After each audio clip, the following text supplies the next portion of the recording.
ଆଜ୍ଞା ନମସ୍କାର। ମୋ ନାଁ ଘନଶ୍ୟାମ ବିଶ୍ୱାଳ, ଗାଁ ବୁଢ଼ୀବାହାଲ, ଥାନା ଖପ୍ରାଖୋଲ, ଜିଲ୍ଲା ବଲାଙ୍ଗୀର। ଆଜି ପବିତ୍ର ଗୁରୁ ଦିବସ।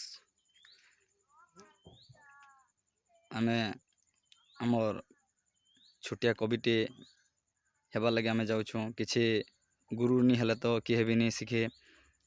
ପ୍ରଥମ ଗୁରୁ ନିଜର ମା ବାପା, ଆଉ 2 ନମ୍ବର ହେଉଛନ୍ ଗୁରୁ, ଯିଏକି ଆମକେ ସବୁ ଶିଖେଇ ଥିସନ୍।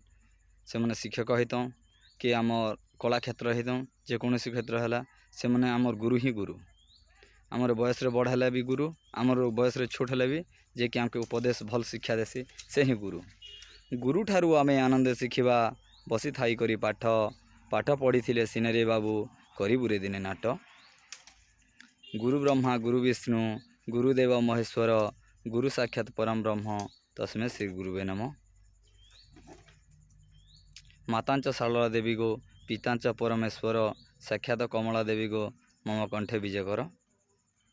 ସେ ଯିଏ ବି ଆମକେ ଶିଖେଇଛେ, ସେ ହେଉଛନ୍ ଦିବାକର କୁଁୱର ଦାନମାଲ। ତାକର ତୁଲା ଆଉ ଦାନମାଲର ମଝାତି ତାକର ଘର। ତାକର ଆଉ ଯିଏକି ଆଉ ଗୋଟେ ଗୁରୁ ଆମର୍, ଯିଏକି ସେମାନେ ଭଜନ ଗୀତ ସେମାନେ ତାକର ବିଶାରଦ। ସେମାନେ ହେଉଛନ୍ ବୁଢ଼ୀବାହାଲର ମାଧବ ଖରସେଲ। ସେମାନେ ଆମର୍ ଗୁରୁ ଏ। ସେମାନେ ସବୁ କିଛି ଆମକେ ଶିଖାସନ୍। ଆର୍ ମା ବାପା ହେଲେ ମା ଉର୍ବଶୀ ବିଶ୍ୱାଳ, ସେ ମୋ ଦୁନିଆରେ ଆଉ ନାହିଁ। ଆଉ ବାପା ଅର୍କିତ ବିଶ୍ୱାଳ, ସେ ଆମର ଦୁନିଆରେ ଆଉ ନାହିଁ। ଫିର୍ ବି ଆମର୍ ଜୀବନକେ ବଞ୍ଚାବାର ଅଛେ। ଆମେ ଦୁନିଆକେ ଆସିଛୁଁ, କିଛି ଆମେ କରିକରି ଯିବାର ଅଛେ। ଆମେ ଦୁଃଖର ସହିତ ଥିଲେ ବି ଆମେ ତାହାକେ ମଣିଷ ସମାଜକେ ସୁଖ ବାଣ୍ଟିବାର ଅଛେ।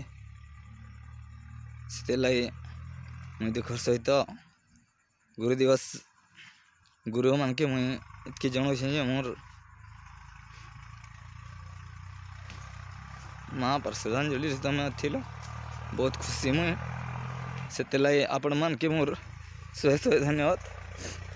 ମୋର୍ ଜୀବନର ସବୁଠାରୁ ମୂଲ୍ୟ ଲକ୍ଷ୍ୟ ଆପଣମାନେ, ମୋର୍ ମା ବାପା ଗୁରୁ। ତମାନେ ଥିଲେ ଏଇ ଦୁନିଆକେ ଆମେ କିଛି ଲୋକ୍କେ ଦିଗ୍ଦର୍ଶନ ଦେଇନି ପାର୍ତୁଁ। ସେଥିର୍ଲାଗି ଆଜି ଗୁରୁ ଦିବସରେ ଆମର୍ ସବୁ କିଛି ଆମେ ଜଣଉଛେଁ, ଯିଏକି ଆମର୍ ମେନ୍ ଗୁରୁ ଆମର୍ ମା ବାପା, ସେମାନେ ଦୁନିଆରେ ନାହିଁ ଆଉ।